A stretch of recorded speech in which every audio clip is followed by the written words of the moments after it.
اعوذ باللہ من الشیطان الرجیم بسم اللہ الرحمن الرحیم یرید اللہ تعالیٰ چاہتا ہے کہ لیبین لکم کہ اللہ تمہارے لیے بیان کرے ہر چیز کو،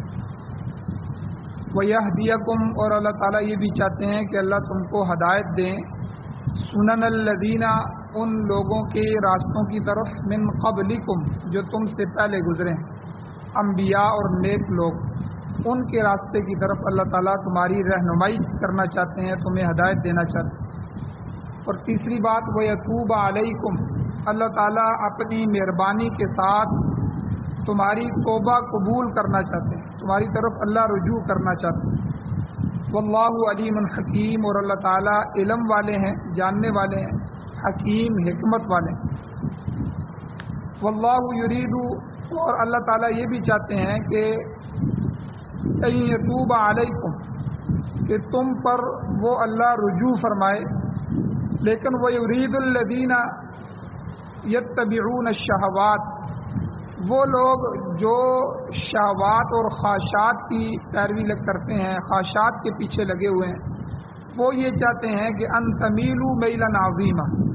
کہ تم پھر جاؤ، پھر جانا بہت بڑا، یعنی اپنے دین سے، اپنے ایمان سے یا اچھے اخلاق سے تم پھر جاؤ۔ یرید اللہ اور اللہ تعالیٰ یہ بھی چاہتے ہیں ان یخفف عنکم اللہ تم سے تخفیف کر دے۔ وخلق الانسان ضعیفا اور انسان بہت کمزور پیدا کیا گیا۔ سورۃ النساء سورت نمبر 4 سپارہ نمبر 5 آیت نمبر 26، 27 اور 28 آپ کے سامنے تلاوت ہوئی ہے، آپ نے ترجمہ سنا۔ ان آیات کا پہلا درس کل گزر چکا ہے، کل کا درس آج دوسرا درس ہے۔ کل کے درس کا خلاصہ یہ ہے کہ اللہ تعالیٰ یہ فرماتے ہیں کہ میری چاہت یہ ہے کہ میں تمہارے لیے وہ چیزیں بیان کر دوں کہ جو تمہارے لیے حلال ہیں، حرام ہیں، مناسب ہیں، غیر مناسب ہیں، جائز ہیں، ناجائز ہیں، اور اسی طرح فائدہ مند ہیں، نقصان دہ ہیں۔ یہ ساری چیزیں میں نے جو قرآن میں بیان کر دیں اور اپنے نبی کی زبانی حدیث میں بیان کر دیں، یہ تمہارے اوپر احسان ہے اللہ کا اور مہربانی۔ اور اسی میں کے ضمن میں کل یہ بھی بیان ہوا تھا کہ اللہ تعالیٰ کی اس چاہت میں جو اللہ چاہتے ہیں کہ بیان کرے، اس میں بیان دو قسم کا ہوتا ہے۔ ایک قسم تو اس میں نص ہے، یعنی قرآن اور حدیث، کہ قرآن میں بالکل صراحتاً کچھ احکام بیان کر دیے ہیں، حلال حرام کے واضح طور پہ بتا دیے،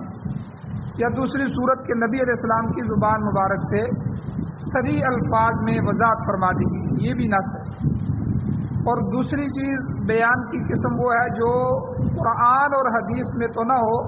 لیکن دلائل سے اشارتاً دلالتاً وہ قرآن و سنت سے نکل رہے ہیں، یعنی یہ احکام وضاحتاً اور صراحتاً تو نہیں ہے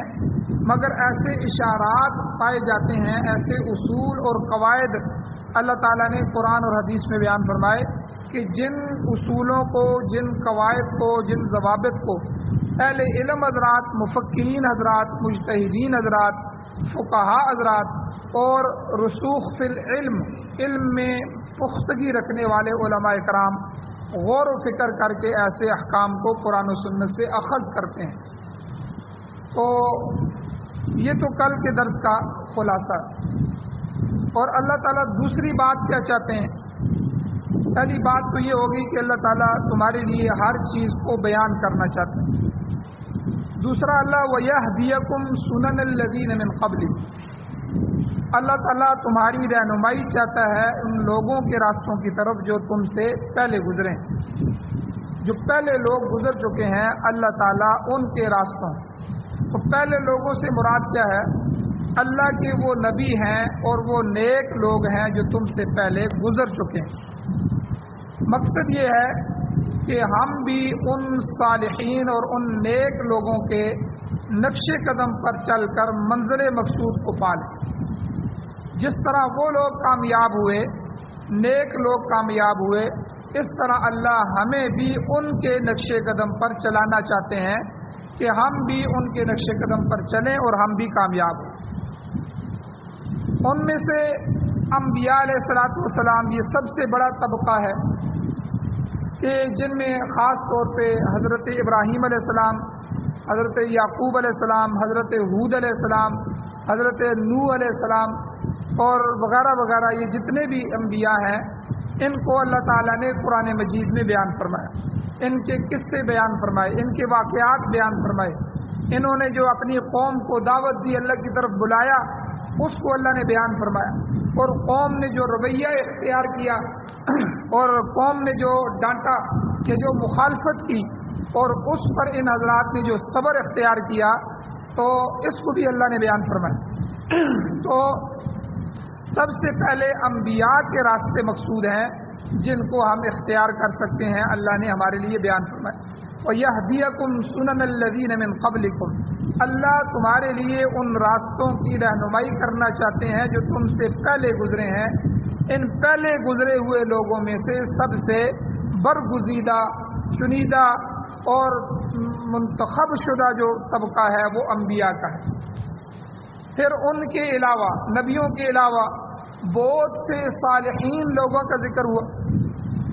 مقربین لوگوں کا ذکر ہوا، کامل الایمان لوگوں کے راستے اللہ نے قرآن میں بیان فرمائے، اور ان میں دونوں طبقے ہیں، جو نیک لوگوں میں سے مردوں کا بھی ذکر کیا اللہ نے، عورتوں کا بھی ذکر کیا، اور اللہ تعالیٰ نے بعض ایسے صالحین کا تذکرہ بھی فرمایا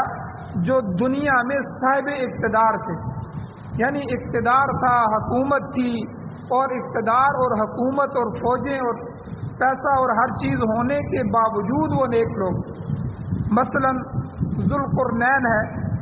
ذوالقرنین ایک بادشاہ تھا اور زمین کا بیشتر حصہ اس کے زیر نگی تھا، اس کے قبضے میں تھا، اس پر اس کا تسلط تھا، مگر وہ ایک ایماندار آدمی تھا، عادل بادشاہ تھا۔ تو اللہ تعالیٰ نے ذوالقرنین کا واقعہ سورہ کاف میں تفصیلاً بیان فرمایا۔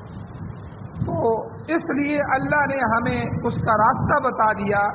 تاکہ ہم ان کی اتباع کریں، اور ان کا راستہ ہمارے لیے قابل اتباع ہے۔ پھر دوسرے نمبر پر نبیوں کے علاوہ لقمان علیہ السلام، کہ لقمان جیسے عقل مند اور حکیم آدمی کا تذکرہ بھی اللہ نے قرآن میں فرمایا، تاکہ دنیا کے اہل دانش، عقل مند اور سمجھدار لوگ ان کی پیروی کر سکیں، ان کی اتباع کر سکیں۔ قرآن و سنت کا، قرآن اور حدیث کا مطالعہ کرنے سے پتہ چلتا ہے کہ لقمان جو تھے کہ انہوں نے کس اعلیٰ طریقے سے اللہ تعالیٰ کی وحدانیت کی تعلیم دی۔ اپنے بیٹے کو کہا، یا بنیا لا تشرک باللہ، اے میرے بیٹے اللہ کے ساتھ شریک نہ کر، ان الشرک لظلم عظیم، شرک سب سے بڑا ظلم ہے، سب سے بڑا گناہ ہے، سب سے بڑا کفر ہے، شرک سے بڑا کوئی گناہ نہیں۔ تو کتنے بہترین طریقے سے اپنے بیٹے کو توحید کی تعلیم دے رہے ہیں۔ تو قرآن نے انہی الفاظ کو یہاں ذکر کیا۔ تو ان کی اتباع کیا ہے کہ ہم بھی اپنے بیٹوں کو بٹھائیں اور ہم بھی اپنے بیٹوں کو کہیں، اے میرے بیٹو ہم اللہ کی توحید کو ماننے والے ہیں اور ہم اللہ کو ماننے والے ہیں۔ اللہ کی جتنی بھی برگزیدہ ہستیاں گزری ہیں وہ اللہ کے انبیاء تو ہو سکتے ہیں، اللہ کے ولی تو ہو سکتے ہیں، اللہ کی طرف سے اس کے دین کے علماء تو ہو سکتے ہیں، اولیاء تو ہو سکتے ہیں، صالحین، مؤمنین، مقربین تو ہو سکتے ہیں، لیکن وہ خدا نہیں ہو سکتے، وہ حاجت روا نہیں ہو سکتے، وہ مشکل کشا نہیں ہو سکتے۔ وہ سب کے سب لوگ محتاج تھے اللہ کی ذات کے، اور خود وہ اللہ کے سامنے گڑ گڑا کر مانگنے والے تھے، امت کے لیے مانگنے والے تھے، اپنے لیے مانگنے والے تھے۔ اس لیے اے میرے بیٹو ہم نے بھی اللہ سے مانگنا ہے۔ تو یہ اتباع ہے پہلے لوگوں۔ تو لقمان علیہ السلام کی اللہ تعالیٰ نے یہاں بیان فرمایا۔ تو آگے کس طرح لقمان علیہ السلام نے اپنے بیٹے کو ایسی صفات سکھائیں کہ جن کو قرآن مجید نے ذکر فرمایا، کہ فرمایا وَلَا تُصَعِّرْ خَدَّكَ لِلنَّاسِ، لوگوں سے اپنی پیشانی کو مت موڑ ادھر ادھر کیجیے، اور زمین پہ اکڑ اکڑ کے مت چل، اور اس طرح، اور یا بنی اقیم الصلاۃ، اے بیٹے نماز کو قائم کرو۔ قرآن مجید میں ان صالحین کا جو تذکرہ ہے اور جس طرز پر اللہ نے تذکرہ فرمایا ہے، اللہ چاہتے ہیں کہ تمہاری رہنمائی بھی اسی طرز پر کی جائے تاکہ تم اپنی اولادوں کو یا معاشرے کے اندر اسی طرح جو ہے دعوت کا کام کر سکو۔ اور پھر یہ بھی ہے کہ اللہ تعالیٰ نے جہاں انبیاء کا ذکر فرمایا اور جہاں صالحین مقربین اور مؤمنین کا ذکر فرمایا، وہاں اللہ تعالیٰ نے نیک مردوں کا اور بد مردوں کا ذکر بھی فرمایا، نیک عورتوں کا اور بد عورتوں کا بھی ذکر فرمایا۔ آپ دیکھیں کہ جس طرح اللہ تعالیٰ نے لوط علیہ السلام کا ذکر فرمایا کہ لوط علیہ السلام میرے پیغمبر تھے، نوح علیہ السلام میرے پیغمبر تھے، لیکن اللہ نے ان کی بیویوں کا ذکر بھی فرمایا کہ ان کی بیویاں باغی تھیں، وہ اسلام نہیں لائی، کافروں کے ساتھ ہی ملی نہیں، کفر میں ہی تھی۔ تو اللہ نے جب عذاب بھیجا تو ان کو انہی کافروں کے ساتھ ہی غرق فرمایا، انہی کافروں کے ساتھ ہی جو ہے نوح علیہ السلام کی بیوی غرق ہو رہی ہے، اور لوط علیہ السلام کی بیوی جو ہے وہ پتھروں میں، جس طرح قوم کو پتھر مارے گئے، آسمان سے عذاب اترا، تو اسی طرح ان کی بیوی بھی انہی قوم میں شامل تھی۔ تو دیکھیں جہاں نیک لوگوں کا اللہ نے تذکرہ فرمایا، وہاں اگر ان کے گھرانوں کے اندر کوئی برے لوگ تھے تو اللہ نے ان کی برائی کا تذکرہ بھی فرمایا۔ اسی طرح اللہ تعالیٰ نے امرأۃ فرعون کی بیوی کا ذکر فرمایا، حالانکہ فرعون کتنا بڑا ظالم تھا، کتنا بڑا سرکش تھا، اور لوگوں کو اپنی عبادت کی طرف، اپنے رب ہونے کی طرف دعوت دیتا تھا، لیکن اللہ تعالیٰ نے ان کی بیوی کے نام کو ذکر فرمایا، ان کی بیوی کا تذکرہ فرمایا کہ جو حضرت آسیہ ہیں تو وہ کتنی نیک تھی۔ اور روایات میں آتا ہے، حدیث میں آتا ہے کہ جو حضرت آسیہ ہیں یہ جب مسلمان ہو گئی تو رب موسیٰ پر ایمان لے آئیں، تو فرعون نے بڑا ظلم کیا، اس نے کہا کہ میں لوگوں کو دعوت دیتا ہوں، میں رب ہوں، انا ربکم الاعلی، لوگ میرے سامنے آ کے سجدے کرتے ہیں، مجھ سے حاجتیں مانگتے ہیں، اور تم میرے گھر میں میری بیوی ہو کر ایمان لے آئی ہو۔ تو بڑا ظلم کیا اس نے، روایات میں آتا ہے کہ اس نے اس کو لٹا کے اس کے ہاتھوں پر، پاؤں پر، ہر جگہ جسم میں میخیں ٹھکوا دی۔ تو اللہ تعالیٰ نے پھر ان کو اجر کیا دیا، حدیث میں آتا ہے کہ قیامت والے دن جو دنیا کی عورتیں ہیں جب جنتی جنت میں جائیں گے ان کو حوریں ملیں گی، ساتھ یہ دنیا کی عورتیں جنت میں جائیں گی تو یہ جنتیوں کو اسی درجے میں ملے گی جس درجے میں یہ ہوں۔ تو حضرت آسیہ جو فرعون کی بیوی ہیں، اللہ تعالیٰ جنت میں نبی علیہ السلام کی بیوی بنائیں، کتنا بڑا اعزاز اللہ تعالیٰ ان کو عطا فرمائے۔ تو کہنے کا مقصد یہ ہے کہ قرآن مجید میں جہاں اللہ نے نبیوں کا ذکر فرمایا، جہاں صالحین نیک لوگوں کا ذکر فرمایا، وہاں اللہ تعالیٰ نے سرکش اور نافرمان لوگوں کا ذکر بھی فرمایا، ظالم جابر اور مشرک لوگوں کا ذکر فرمایا، کافر اور متکبر لوگوں کا بھی ذکر فرمایا، ان کی زندگیاں ذکر فرمائیں، ان کے رویے ذکر فرمائے، اور آخر میں ان کا جو انجام ہوا اللہ نے وہ انجام بھی ذکر فرمائے۔ آپ دیکھیں فرعون کے تذکرے پورے قرآن میں ہیں، اس کا ظلم پورے قرآن میں ہے، اور پھر اس کا انجام بھی اللہ نے ذکر فرمایا کہ اللہ نے دریا میں، جس دریا سے بنی اسرائیل کو گزارا، اسی دریا میں اللہ نے جو ہے فرعون کو اور فرعون کی فوجیں اور فرعون کے ساتھ متعلقین سب کو غرق کر دیا۔ اور اسی طرح حامان ہے، اللہ نے حامان کا تذکرہ فرمایا۔ اسی طرح قارون کے خزانے، اللہ نے قارون کا ذکر کیا، اور اسی قارون کو انہی خزانوں کے ساتھ اللہ نے اس کے انجام کو بھی ذکر کیا، ہم نے زمین میں دسا دیا اور وہ زمین میں دستا جا رہا ہے۔ اور اسی طرح تبت یدا ابو لہب کہ ابی لہب و تب، اللہ تعالیٰ نے حضور علیہ السلام کے چچا، حضور کا خاندان قریشی، حضور کا سکا چچا ابو لہب کا تذکرہ کیا کہ جب وہ حضور علیہ السلام کے مشن پر نہیں آیا، حضور علیہ السلام کو نبی نہیں مانا، بلکہ حضور کی مخالفت میں سب سے پہلا پتھر دعوت دینے پر جو حضور علیہ السلام کو مارا وہ حضور کے چچا نے مارا، ابو لہب نے۔ اور پھر اپنے بیٹوں کو بھیجا کہ جو محمد کی بیٹیوں کو طلاق دے دو۔ حضور علیہ السلام کی 2 بیٹیاں جن کی ابھی رخصتی نہیں ہوئی تھی، وہ ابو لہب یعنی حضور کے چچا کے 2 بیٹوں کے گھر میں تھی، ان کے نکاح میں تھی، رخصتی نہیں ہوئی تھی۔ انہوں نے جا کے بڑی بدتمیزی کے ساتھ جا کے جو ہے حضور علیہ السلام کی بیٹیوں کو طلاقیں دی. حضور کو بڑا دکھ ہوا تو اللہ تعالیٰ نے پوری صورت نازل فرما دی. اللہ یہ نہیں دیکھتے کہ یہ پیغمبر کا خاندان ہے یہ کون ہے، اللہ یہ دیکھتے ہیں کہ میرے پیغمبر سے محبت کرنے والا کون ہے، میرے پیغمبر کے مشن پہ آنے والا کون ہے، میرے پیغمبر کے طریقوں پہ چلنے والا کون ہے. تو اللہ تعالیٰ نے ان سرکشوں کا ذکر بھی فرمایا، ٹھیک ہے. اور اسی طرح قوم عاد جب سرکش ہو گئی، قوم سمود جو ہے، قوم ہود، قوم لوط، قوم شعیب، ان سب قوموں کا اللہ نے تذکرہ فرمایا کہ کس طرح انہوں نے اپنے اپنے پیغمبروں کو تنگ کیا، ان کی بات کو نہیں مانا اور ان سے معجزات طلب کیے. اور جب معجزے مل گئے، حضرت صالح علیہ السلام کی قوم ہے، ان کو اونٹنی کا معجزہ مل گیا. انہوں نے کہا کہ یہ سامنے پہاڑ سے ہم دیکھیں، ہماری نظروں کے سامنے چٹان پھٹ جائے اور اس میں سے 10 مہینے کی گابن اونٹنی نکل آئے اور نکلتے ہی وہ بچہ بھی دے، پھر ہم آپ کو نبی مانیں گے. ایسی بدبخت قوم. تو پھر اس طرح ہوا بھی. حضرت جو ہے وہ صالح علیہ السلام نے اللہ تعالیٰ سے دعا مانگی. اللہ نے کہا کہ ٹھیک ہے، لیکن اگر پھر یہ نہیں مانیں گے تو پھر ان پر عذاب آئے گا. اور پھر اللہ تعالیٰ نے ان کی بدبختیوں کے ساتھ ان کے انجام کو بھی ذکر کیا کہ جب یہ معجزہ ہو گیا پھر انہوں نے اسی اونٹنی کی اونچے کاٹ ڈالی، اس اونٹنی کو ہلاک کر دیا، تو اللہ تعالیٰ نے بھی ان کو ہلاک کر دیا. تو ایسے لوگوں کے کو ذکر کرنے کا مقصد یہ ہے کہ اللہ تعالیٰ نے یہ فرما دیا کہ ایسے لوگوں کے غلط طریقوں سے بچا جائے اور جو کچھ انہوں نے کیا ان طریقوں سے بچا جائے اور اپنی اولاد کو بھی بچایا جائے. قرآن مجید میں اللہ تعالیٰ فرماتے ہیں الذین طغوا فی البلاد، یہ وہ لوگ تھے جنہوں نے زمین کو شر اور فساد سے بھر دیا. ان کا حال بیان کر کے اللہ تعالیٰ نے ہمیں تعلیم دی ہے کہ ایسے نافرمان اور باغی لوگوں کا راستہ اختیار نہیں کرنا.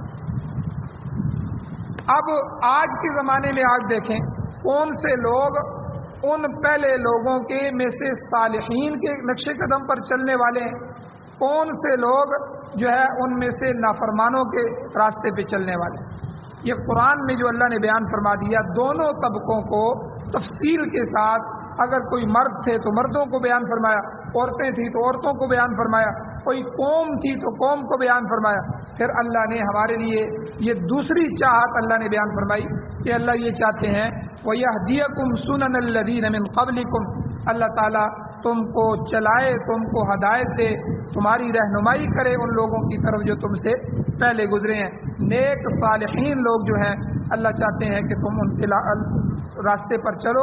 اور سرکش اور فسادی لوگ جو ہیں ان کے راستوں سے بچو، اپنی اولاد کو بھی بچاؤ. اب آج کے دور میں آپ دیکھیں دنیا میں اللہ کو ماننے والے، انصاف کرنے والے، اپنی قوم کو ایک جگہ اکٹھا کرنے والے، اپنی قوم سے محبت کرنے والے، اسلام سے محبت کرنے والے دنیا میں کون لوگ ہیں؟ طالبان کی حکومت اللہ تعالیٰ نے قائم فرما دی. یہ مخلص لوگ ہیں، اپنی اولادوں کی تربیت کرنے والے. ان کی طرح بن جاؤ، جس طرح انہوں نے اسلام کے لیے قربانیاں دی تم بھی قربانیاں دو. جس طرح انہوں نے قرآن و سنت کے نفاذ کے لیے اپنے گھروں کو اجڑوا دیا، اور دنیا کی کون سی جیلیں ہیں جو ان سے نہیں بری گئی، کون سے مقدمات ہیں جو ان پر نہیں چلائے گئے، کون سا دنیا کا میزائل ہے، کون سا اسلحہ ہے جن کا ان پر ٹیسٹ نہیں کیا گیا. اتنی بڑی پوری دنیا کے سامنے ان پر تاریخ کے بدترین مظالم ڈھائے گئے، لیکن انہوں نے کہا کہ اللہ اور اللہ کے رسول کے دین کو نہیں چھوڑے. ہمارا مقصد زندگی ہے، اگر زندگی میں نہ ہو سکا تو شہادت مل جائے گی، لیکن اللہ اور اللہ کے رسول کا لایا ہوا دین اور انصاف اور امن ہم پوری دنیا میں قائم کریں. تو یہ ہمارے لیے مثال ہے آج کے زمانے میں. اور دوسری طرف جو دنیا میں جن لوگوں نے فساد مچا رکھا ہے وہ یہود و نصارہ ہیں، وہ یورپی ممالک ہیں، بالخصوص جو امریکہ، برطانیہ، فرانس ہر وقت نبی علیہ السلام کی توہین کر رہے ہیں. کبھی حضور علیہ السلام کے کارٹون شائع کر رہے ہیں، کبھی کیا کر رہے ہیں، کبھی کس طرح جو ہے مسلمانوں کو تکلیف دے رہے ہیں، کبھی شام کے اوپر مظالم ڈھا رہے ہیں، کبھی عراق اور لیبیا کو تباہ کر رہے ہیں، کبھی افغانستان کی سرزمین کو ملیح میٹ کر رہے ہیں. دنیا کے ہر کونے میں ان لوگوں نے فساد مچایا ہوا. بالکل وہی لوگ جو اللہ تعالیٰ نے فرعون، حامان، قارون، ابو لہب قوم، جو پہلے قومیں اللہ نے ذکر فرمائی، قوم عاد و سمود اور قوم ہود و لوط اور قوم شعیب، انہی کے تذکروں کی طرح ان کے تذکرے بھی ہیں، انہی کی عادتوں کی طرح ان کی عادتیں بھی۔ جس طرح وہ لوگ بیماریوں کے اندر مبتلا تھے، اسی طرح یہ بھی بیماریاں ہیں، عیاشی، فحاشی اور یعنی اور فساد اور شر پوری دنیا میں یہ پھیلا رہے ہیں۔ تو اس لیے آج ہم نے جو ہے اللہ تعالیٰ نے گویا کہ ان آیات کے ذریعے ہمیں درس دیا ہے کہ آپ نے نیک لوگوں کی روش کو اختیار کرنا ہے، ان کی تاریخ کو پڑھنا ہے، اپنے بچوں کو ان کی تاریخ پڑھانی ہے۔ تو ہمیں چاہیے کہ ہم اپنے بچوں کو سلطان صلاح الدین ایوبی کی تاریخ پڑھائیں، طارق بن زیاد کی رحمہ اللہ کی تاریخ پڑھائیں، سلطان ٹیپو شہید کی تاریخ پڑھائیں، اور اسی طرح محمد بن قاسم رحمہ اللہ ان کی تاریخ پڑھائیں، ان نیک ہستیوں کی، صحابہ اکرام کی تاریخ پڑھائیں، تابعین اور اولیاء میں سے جو نیک لوگ ہیں انہوں نے جس طرح دین کے لیے کاوشیں کی، اپنی جانیں پیش کی، ان کی تاریخ پڑھائیں، اہل بیت اطہار کی اور کربلا کے میدانوں کی جو تاریخ ہے وہ ان کو سکھائیں، پڑھائیں۔ تو اس کے مقابلے میں آج ہمیں ہمارے سکولوں، کالجوں، یونیورسٹیوں میں جو ہے تاریخ اور جو سسٹم پڑھایا جا رہا ہے وہ انگریز کا ہے، انہی کی نظمیں، انہی کے مضامین، انہی کے سسٹم کو پڑھایا جا رہا ہے۔ تو اس لیے اللہ تعالیٰ نے ان آیات میں ہمیں یہ درس دیا ہے کہ اللہ چاہتے ہیں کہ تم لوگ نیک ہو جاؤ۔ تو یہاں پر جو فقہ ہے، فقہ کے اصول کا ایک مسئلہ بھی سمجھ کہ اللہ تعالیٰ نے جتنے بھی سابقہ انبیاء کرام کا تذکرہ قرآن پاک میں کیا ہے، پھر اگر ان سے جو منسوب احکام ہیں، ان کے زمانے میں جو حکم نازل ہوا تھا، وہ احکام اللہ نے اگر ان کی تردید نہیں کی، ان سے منع نہیں کیا، تو ایسے احکام امت آخر الزمان ہماری امت کے لیے بھی دستور العمل ہوں گے۔ گویا ایسے حکم کو اللہ تعالیٰ نے ہمارے لیے بھی مقرر فرما دیا ہے اور وہ ہمارے واسطے قابل عمل ہے۔ یہ فقہ کا اصول ہے کہ جس قوم کے کسی اچھے عمل سے اگر اللہ نے نہیں روکا، اس کے حکم کے مقابلے میں نیا حکم نازل نہیں کیا اور قرآن میں اس کو ذکر کر دیا، حدیث میں حضور نے ذکر کر دیا، تو وہ ہمارے لیے مشعل راہ ہے، وہ ہمارے لیے حکم ہے۔ حضرت شاہ ولی اللہ محدث دہلوی رحمۃ اللہ علیہ فرماتے ہیں کہ پہلے دور میں، سابقہ نبیوں کے دوروں میں جو نکاح ہے، نکاح کی 4 صورتیں جائز ہوتی تھیں، 4 صورتیں تھیں، ان میں سے ایک نکاح متع بھی تھا اور دوسرے نکاح تھے نکاح موقت تھا، وقتی نکاح، اور اس طرح کی 4 صورتیں جائز تھی۔ لیکن حضور علیہ السلام کے زمانے میں آ کر ان 4 میں سے صرف ایک موجودہ صورت کو برقرار رکھا گیا جس میں ہم ابھی نکاح کرتے ہیں، باقی 3 کو منسوخ کر دیا گیا۔ لہذا اب یہی صورت ہمارے لیے قابل عمل ہے، وہ پہلے لوگوں کے لیے تھی، پہلے نبیوں کے وساطت سے ان پر وحی نازل ہوئی، پہلی امتوں کے لیے وہ حکم تھے، لیکن اب ہماری امت میں وہ منسوخ ہو گئے۔ اسی طرح حدیث شریف میں آتا ہے کہ مدینہ طیبہ میں کچھ لوگ بیع سلم کرتے تھے۔ بیع جو ہوتی ہے خرید و فروخت، اس کی بہت سی قسمیں ہوتی ہیں، ان میں سے ایک بیع سلم ہے۔ بیع سلم کہتے ہیں کہ کسی کو رقم جو ہے وہ پیشگی ادا کر دی جائے، پہلے 4 مہینے 6 مہینے یا سال پہلے رقم دے دی جائے، اور جب وہ جنس آ جائے، اس جنس کا بکنے کا وقت آئے تو اس بکنے کے وقت وہ جنس وصول کر لی جائے۔ مثلاً ابھی کھجوریں نہیں آئیں، کھجوریں پکتی نہیں تھیں، تو لوگ ان کو پہلے پیسے دے دیتے تھے، بھائی جب یہ آپ کے درختوں پر اس قسم کی کھجوریں آ جائیں گی تو یہ میں آپ کو رقم دے رہا ہوں، 4 مہینے بعد 6 مہینے بعد جب یہ پھل پک جائے گا تو آپ نے اتنے من کھجوریں آپ نے مجھے دینی ہیں، اس کو بیع سلم کہتے ہیں۔ تو اب یہ پہلے سے چلی آ رہی تھی، تو اس میں کچھ باطل قسم کی شرطیں موجود تھیں، تو ان شرطوں کو اللہ کے نبی صلی اللہ علیہ وسلم نے منسوخ کر دیا، باقی طریقے کو جائز قرار دے کے اللہ کے نبی نے جاری رکھا۔ اسی طرح اگر سابقہ کتب جو ہیں آسمانی، تورات ہے، انجیل وغیرہ، ان میں کوئی احکام موجود ہیں جن کی تردید نہیں کی گئی، جن سے منع نہیں کیا گیا، جن کو منسوخ نہیں کیا گیا، تو یہاں اصول فقہ کا ایک اصول جو ہے وہ نکلتا ہے کہ وہ ہمارے لیے احکام قابل عمل ہوں گے، ان پر ہم عمل کریں گے۔ تو اللہ تعالیٰ سے دعا ہے اللہ ہمیں عمل کی توفیق عطا فرمائے۔ یہاں تک دو چاہتیں اللہ کی بیان ہو گئیں۔ ایک چاہت تو اللہ کی یہ تھی کہ اللہ تمہارے سامنے ہر چیز کو بیان کرنا چاہتے ہیں اپنے قرآن کے ذریعے اور نبی علیہ السلام کے فرامین کے ذریعے، اور پھر امت کے جو مجتہدین اور فقہا ہیں ان کے اجتہاد کے ذریعے اللہ نے ہر چیز تمہارے سامنے بیان فرما دی، حلال حرام بیان فرما دیا، جائز ناجائز بیان فرما دیا، فائدے والا اور نقصان والا بیان کر دیا۔ اس لیے جو ہے یہ اللہ کا احسان ہے، اس اللہ کی چاہت سے فائدہ اٹھائیں، اپنی زندگی میں جائز ناجائز کا فرق کریں، اپنی اولادوں کو حلال حرام سکھائیں تاکہ حلال پر وہ عمل کریں، حلال کو حاصل کریں، حرام سے بچیں۔ اور دوسری اللہ کی چاہت، اللہ یہ چاہتے ہیں کہ اللہ نے قرآن مجید میں بہت سے لوگوں کا ذکر کیا، دونوں طبقوں کا ذکر کیا، نیکوں کا بھی اور بدوں کا بھی، انبیاء اور صالحین کا بھی، اور اسی طرح شریر اور فسادی لوگوں کا بھی۔ اللہ چاہتے ہیں کہ تم بھی ان لوگوں کے نقش قدم پر چلو، انبیاء اور صالحین کے لوگوں کے نقش قدم پر چلو، اور بد اور فسادی لوگوں کے جو ہے نقش قدم پر نہ چلو، ان سے بچو۔ اللہ تعالیٰ سے دعا ہے اللہ عمل کی توفیق عطا فرمائے۔